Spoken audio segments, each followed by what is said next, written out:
Welcome to the Best Sports Betting Podcast, where we'll talk about reviews, previews, tips, and all things betting related. Brought to you by bestsportsbetting.co.za. Now, on to our hosts. Welcome back to the Best Sports Betting Podcast, powered by Playbets, episode 35, 36, I've lost track. We were going to be having a full podcast today, but due to some gremlins in the system, Windows 10 specifically, Simon and I were unable to record our podcast up to a standard of quality that would be worth sharing. So unfortunately we had to scrap that. We might come out with one a bit later in the week. We're going to have to see if we can find a solution in time, because we really wanted to chat about the Super Bowl, recap of the Australian Open, Farmers Open Golf, and then a quick look ahead towards some of the weekend's rugby.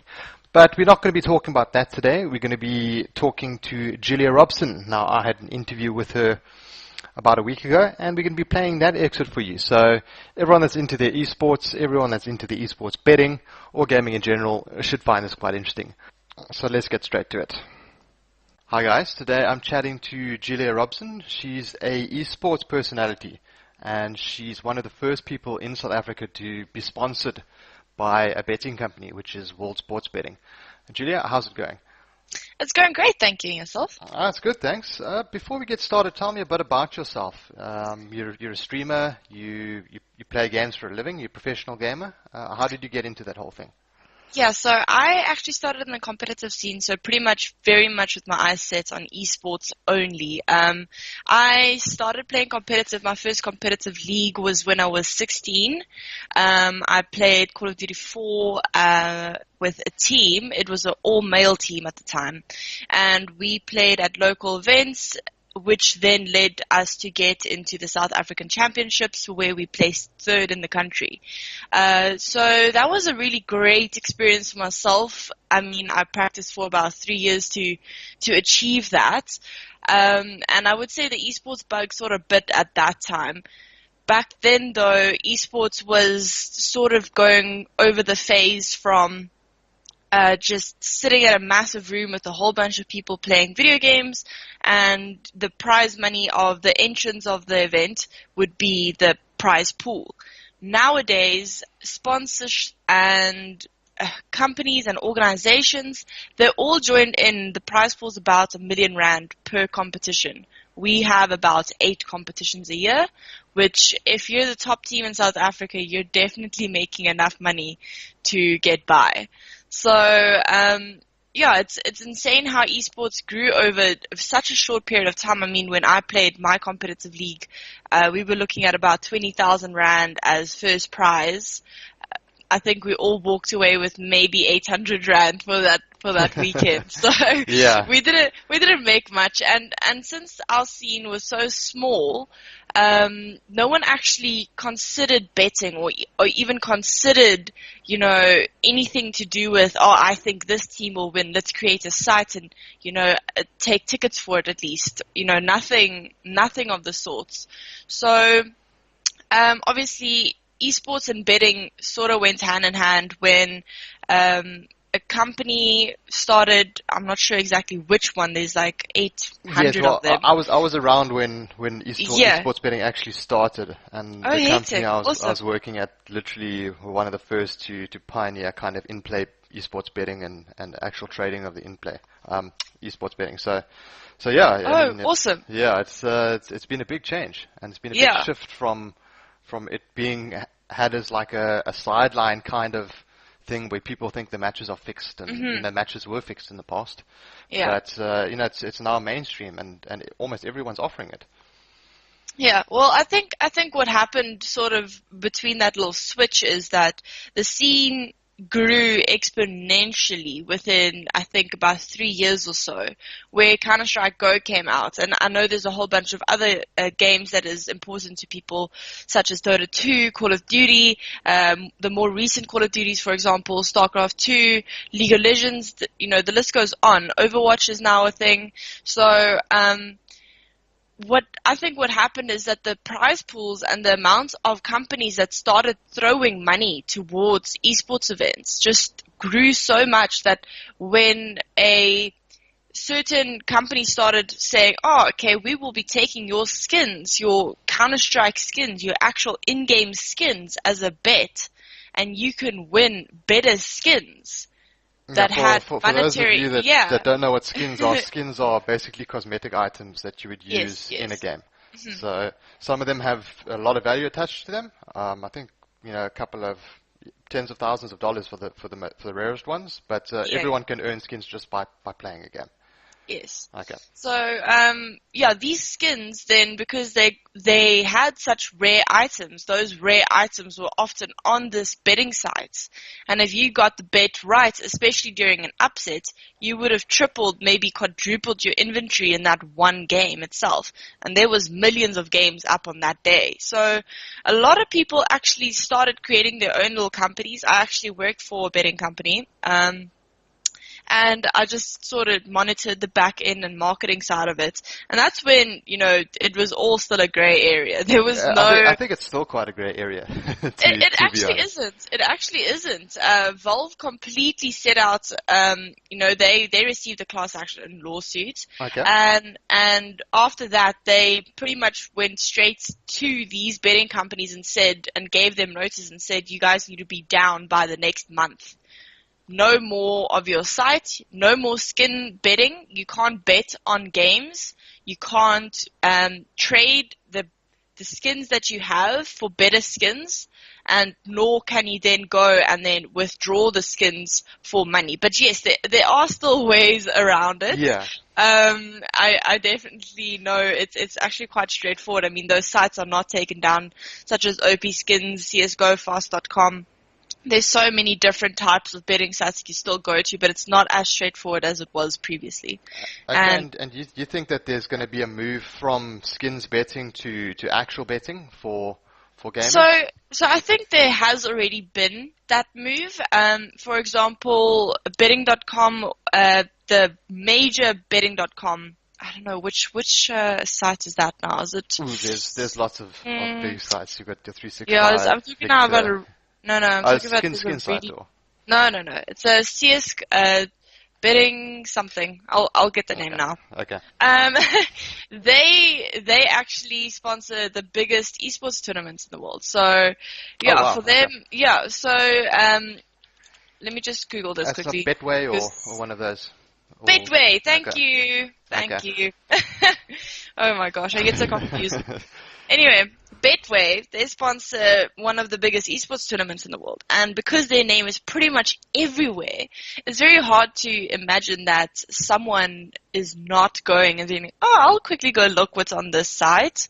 I mean, if you're sponsoring a major event where only the top people are playing, is an insane prize pool with about 500,000 people watching live at that very moment, then it's very hard to consider that there's not at least a few hundred odd people going to that website and taking their chances. I mean, your conversion rate will be quite high with the exactly, with the and visitors. especially considering the fact that skins betting and normal esports betting via CSGO Lounge or something like that was such a big thing. I mean, it was really big. It took over the scene completely. That those people won't then go and try out, monetary. It's a kind of natural progression for them to move on to that. And I think it's an absolute no-brainer. I mean, I myself go check out Betway, as well as obviously I keep my eye on World Sports Betting all the time, because they do something very special, which is they allow betting on local teams, which I know very well. That's something I wanted to get to. So, I mean, you're talking about your sponsorship with World Sports Betting. They were one of the first companies in South Africa to actually come with a complete esports product. There were a couple of companies in the past, like Hollywood and Sporting Bet, that kind of dabbled in it, but was never consistent. Whereas World Sports Betting is now basically all in on this, and exactly. they're sponsoring you. So I mean, that just shows that the industry is growing. So how did your sponsorship with World Sports Betting come about? Did they pop you a mail? Did they see you at a tournament? I actually got approached by World Sports Betting, but it was more of a conversation piece, and I don't think they knew exactly what I could do for them. I think it was just before they started, really investing into their esports, tab on their website, and I was just very excited to get, because I've been into betting and I've used to bet on my favorite esports teams. It came so naturally to me to be sponsored by a World Sports Betting or a betting company, um, in hopes to grow and further the esports leagues in South Africa. So to me, it came so naturally that when I had a sat down conversation with them, I was like, look, this is my previous history in betting. Excuse me. No problem. Meetings after meetings.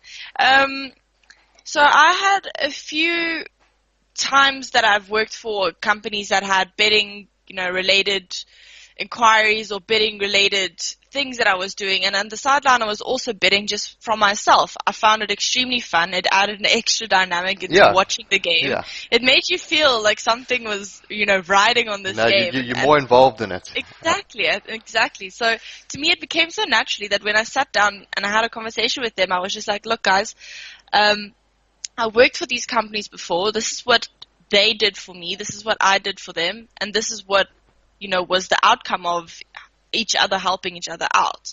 So we pretty much sat down. We, looked at the pros and cons, and it was just the easiest sort of switch ever. And since then as well, we keep in contact every single day. And to me, it's just so fun to be able to talk to them and help them, grow that sort of side from them and give them the information that I think they need to penetrate the local esports market. For example, now I advise them on started sponsoring an esports team. That is what, for example, Betway does. They sponsor NIP, Ninjas in Pajamas, yes, exactly.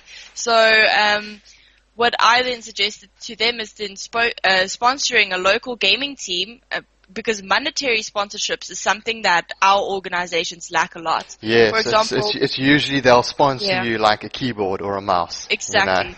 Stuff and that you doesn't can't, really help. That's not going to pay for your plane ticket to go to No. WESG for the year. So what I then said is like, look, if you guys are excited to invest, it's a really great way of marketing, because that team itself needs your funding to go overseas. That team goes overseas, and your name is not only local, but it's international as well, which is what I think is necessary to grow an esports betting company, for example. But what it all just came down to is that we had a cool conversation, and eventually after my sponsorship, and it went well for a few months, I directed them to one of the teams that I thought would be a great fit, and they are now sponsoring Aperture Gaming, which is also a top 5 team in South Africa for not only CS, but Dota and Overwatch as well. So, there's a great opportunity in it, with betting companies, it's pretty much the only way to go. Okay, well, I'm glad that they are getting involved, and WSB are very good when it comes to sponsoring new things, and they are very forward thinking, which is Exactly. great. And you did mention that they are offering local betting on local matches. What can you tell me about that? Look, I'm very familiar with their product, but I'm not overly familiar with the local betting. Or should I say local esports scene? Yeah. So is it regular? Is it? Do they do the big tournaments? Do they do all the tournaments? That sort of thing. I think they pretty much do all the tournaments they know about. Okay. So, for example, I always check up with them just to be like, hey guys, it's the Middle State Challenge this weekend. Are you guys aware of it? If you don't know, I can get the statistics for you guys, because obviously, like I said, I know the local scene very well. I play in the local scene myself. I used to be a sponsored player for Energy Esports, and I'm hoping to get back into them in the new year. So, I am still very much in the CS, professional scene, and I know about all the events that's happening throughout the year. So I just check up with them and usually they have every single event on throughout the year. Oh wow! So Okay, yeah, that's quite impressive. If it's something worth watching, something worth prize money, which it usually is. South Africa doesn't have very small competitions. We always have stuff that is, I would say, definitely towards the higher level. I mean, we have two different types. We have a local event, which should just be the winner of that event gets X amounts of prize money, or you get a local event that you win the South African qualifier, but then you go over to an international event. So in betting terms or poker terms, it's kind of like a satellite event, which gains you access to exactly a like bigger event. Exactly. So it would not only give you the prize money, but it would also give you the opportunity to fly over and play against the biggest teams in the world. So that's been sort of going the rounds for the last, I'd say, 2 years now. But this year is exceptionally special because we already did WESG in the beginning of the year. So we started extremely early. We now have another South African qualifier that just finished. And then we have, I think, about 4 others throughout this year alone. And that's just the international qualifiers. So our scene is quite active. And especially now, this is just for people who are diehard fans, but Bravado, the team who is sort of the best in South Africa, is now leaving to the US. They are staying and playing in the US in a Premier League for the next 6 months.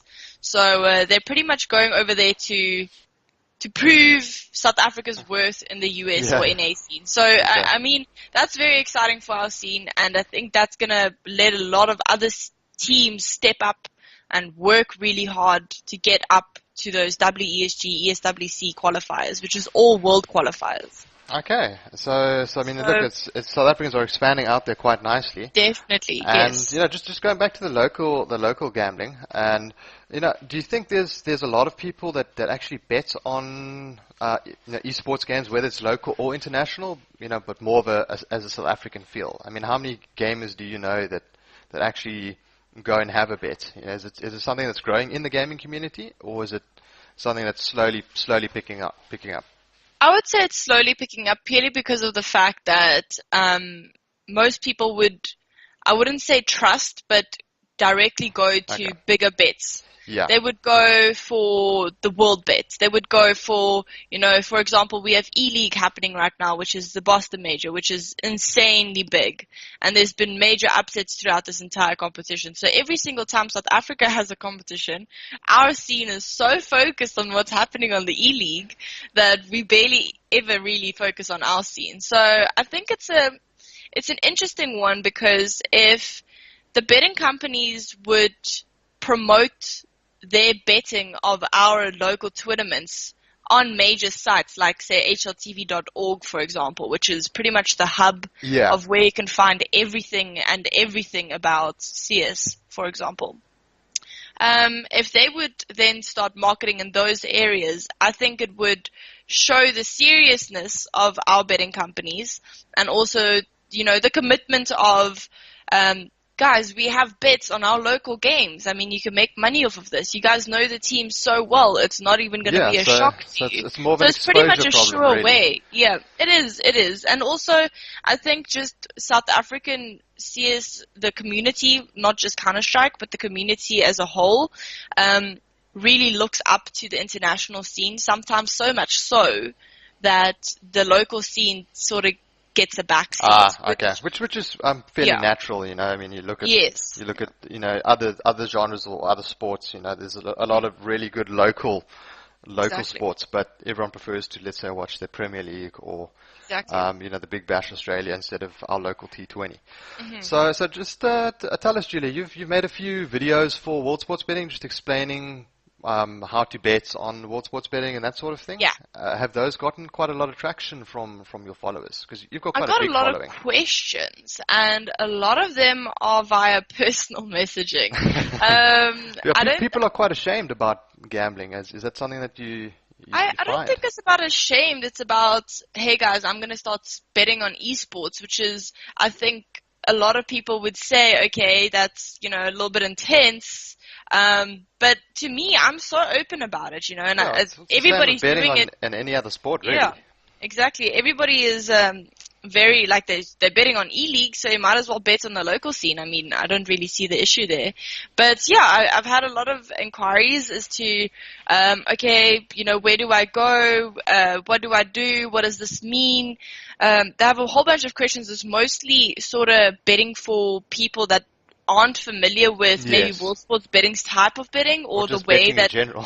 or betting in general. They don't really understand the odds, or they don't really understand how to monitor the odds, or where to even find and watch the Yes, games. because I mean, So most people just generally think that if you're betting, let's say 10 rand on something, you're going to win 10 rand back.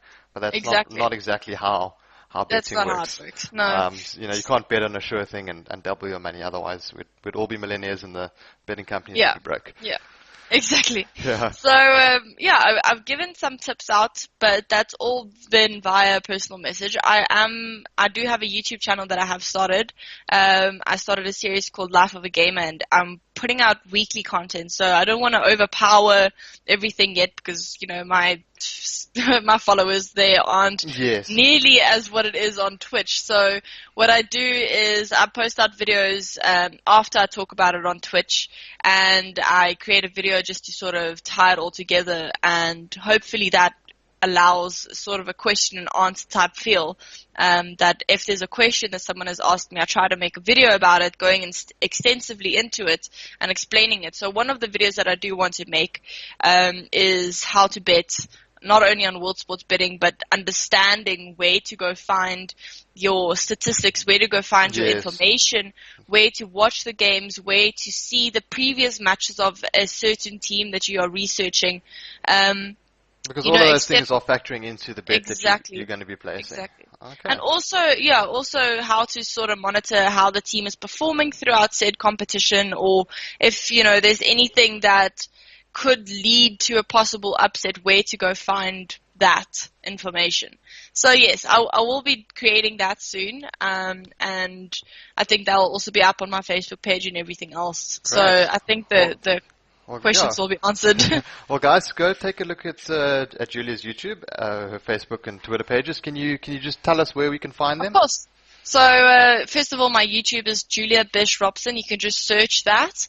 And then the same for Facebook, Julia Bish Robson. So, Bish is Bish. And that is my gaming nickname, if people are wondering. Okay. And then, I am mostly active on Twitch, which is where I do my live streams. That is pretty much daily. And you can go to twitch.tv/Jules, JULES_Bish. And that is where I'll be doing my live stream. So if you even just want to come watch the games and ask questions, because it's real time. If you ask a question in the comment section or in the the chat box, then I'll answer it real time. So it's more of a conversation. It's very relaxed, and we just laugh together and listen to music together. So Okay, great. Well, thanks for coming in, Jules. awesome. Thank you so much. Yeah, we'll hopefully see you, picking up a few more sponsors or helping other teams get sponsored. And you're doing a Yes. great thing for esports betting in general. Oh, thank you. So thanks for coming on the podcast, and good luck. Awesome. Thank you, Robert. Thank you for listening, and don't forget to visit our site, Facebook and Twitter pages. Let's go make some money.